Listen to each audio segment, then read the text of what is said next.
Hello all, ICT here, Psychic Medium here, and I just wanted to come on and just share a wee bit about, I was at an event tonight, hence the hair and makeup, down at Craigavon at the Hub, and I had a wee event on Friday night there, and I actually didn't have time to share a wee bit of just if people had questions or things they wanted answered in regards to mediumship, psychic work, things like that. So I just thought I would come on here and share a little bit because I'm actually as well training to be a clinical hypnotherapist, and just the education I've got there is just really widened my knowledge about how the spirit world are working with me, what's going on with my brain waves, what part of the mind that the spirit world are working with when they work with me. So I think I'll start there.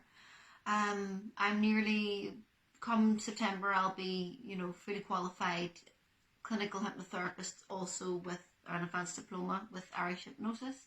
And really the education there is what I would like to share. So here's what it is. Now, we have our conscious mind. So our conscious mind is logic, reason, willpower, judgment, and your short-term memory. That's where I am now, just talking, chatting. And that's your beta brainwaves, okay? And then we have the alpha state, and that is where your body is more relaxed, but it's a higher brainwave state.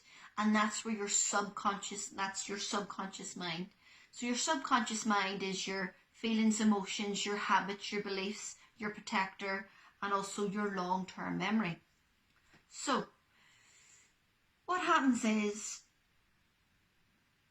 the spirit world, how they work through your subconscious mind. So I would say it like this. People think that I'm seeing a spirit standing behind somebody, a fully manifest spirit person, or they think that there's somebody talking into my ear, full-scale conversations. And I'm just here to just say, for me personally, it's not like that. It's not like that. It is telepathy. It's mind to mind. It's mental mediumship. And they're not working with my conscious mind where I'm thinking about things consciously. They're working with my subconscious mind. So through my intention, I'll take myself from the conscious mind, the beta brainwave state, and I will take it down a level, and it'll go to the alpha brainwave state. Now, the education that I've learned training to be a clinical hypnotherapist is that when you're in the alpha brainwave state, your body is more relaxed, but your mind, your subconscious mind, is 200 to 300 times more aware. So that's where there's a misconception, say for example with hypnotherapy, because people think, oh, you're asleep, or oh, you're so relaxed, or you're asleep. But it's not actually like that. It's that your body is in a relaxed state, but your mind is alert. You're in a super learning state.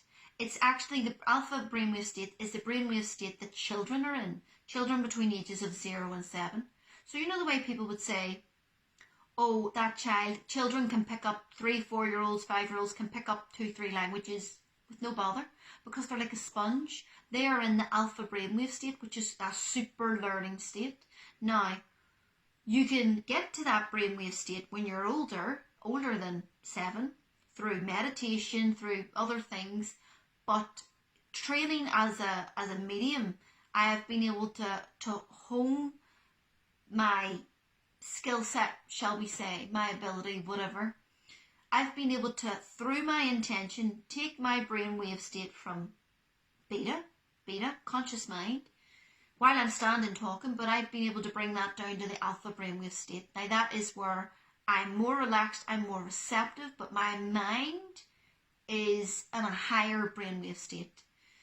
It's the alpha, and that's the super learning state. That's where the telepathy happens, the mind to mind, the mental mediumship.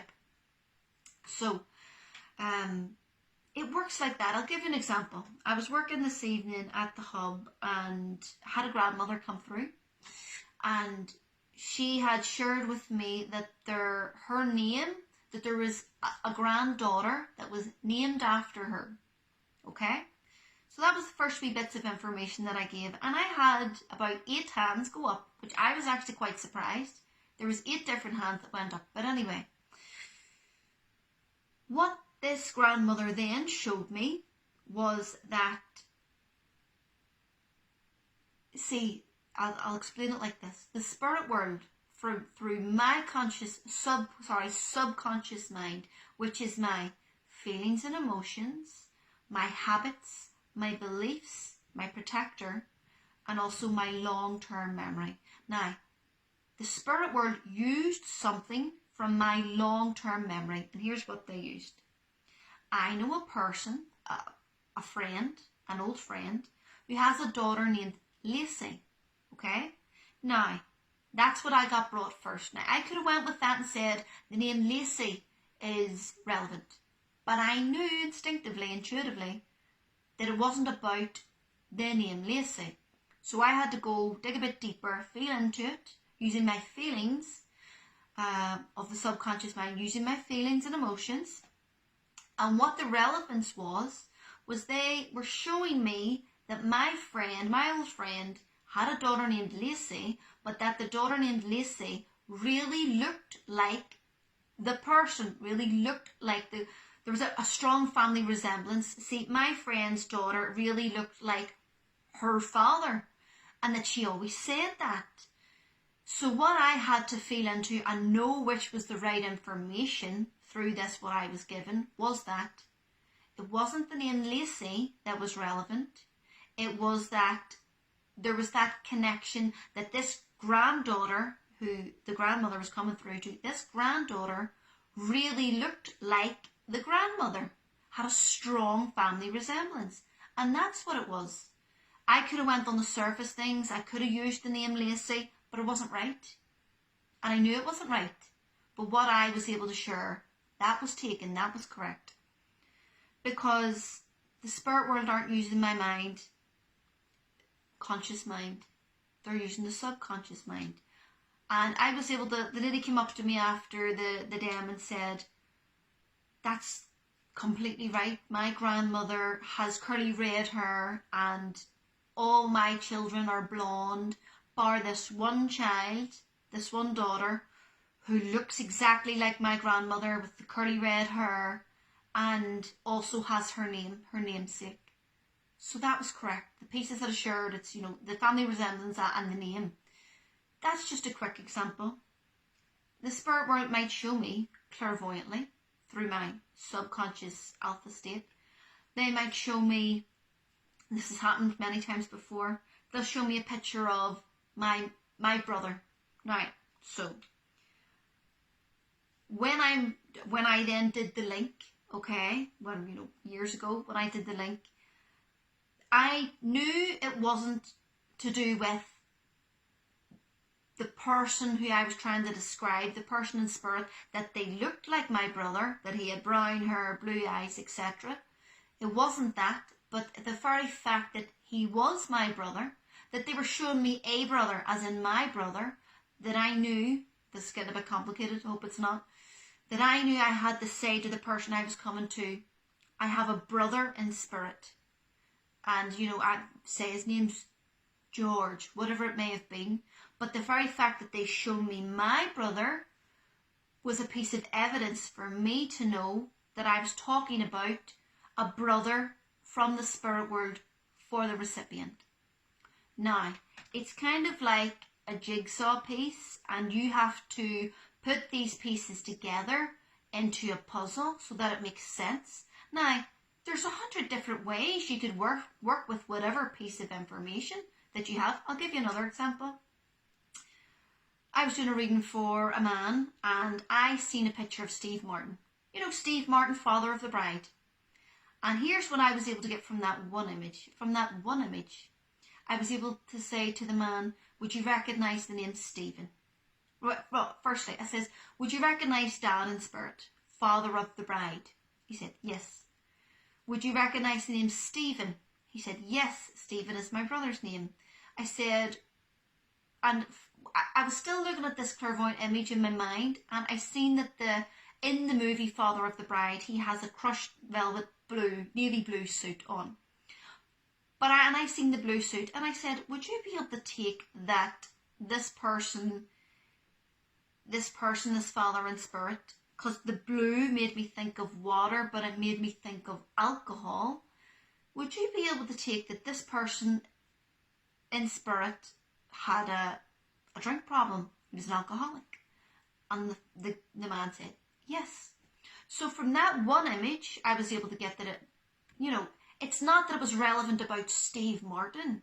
It was about that it was relevant of the evidence that I, as a medium, had to work to pick through, to feel into and know what's the right answer, what's the right evidence, that this is what the spirit, they use the least amount of energy to convey what they need to say or their evidence. So with this one image, I was able to get, this is a father of the bride, Stephen, the name Stephen, yes. I was able to get the blue crushed velvet suit, yes, that he had a drink problem. So, and that's quick as a flash, that's 1 second flat, and it happens, and it comes as all of your etheric senses. So I might also feel that this father of the bride comes through with regret, with how he treated his children, etc., etc. So there's a lot to it. Really is a lot to it. This is hard work. There's an expression that I've heard, spinning a lot of plates. There's a lot of plates spinning, and that's why I just wanted to share a wee bit. I feel like the education end of things with the mediumship could be better, or there's a lot of misconceptions. A misconception that there's something scary about it, that there's fear. People have fear through movies or whatever, and let me just tell you, it is the most beautiful and loving and connecting, divine feeling and essence that I am working with, that you would work with as a medium. It's a beautiful thing. There's no fear. Well, for me personally, some people may hold fear. I can only go from my own experience. It's a beautiful, loving process, and your loved ones past, they are interested. They want to get a message through. They want to reassure you. You want to bring love. So I just thought I would share that, because I've done other training here, and I'm finding out some very interesting things, and I really just would like to share that. I was supposed to do a wee question and answer on the Friday night. I actually cracked on with my links. There wasn't time. So I just thought I wanted to come on and share a wee bit, because it's a beautiful thing. It's a beautiful process. And, the wisdom and the guidance that you can get is just, and the comfort, of course, the comfort and the reassurance. It's pure magic. It's such a beautiful thing and a beautiful process, and I'm so blessed and grateful for being able to do the work that I do. So I really wanted to just come on and share that, because I just feel like the education end of things to do with the mediumship, psychic work, it just needs to be there a bit more. So I just wanted to share those wee bits, and thank you for listening. Okay, bye.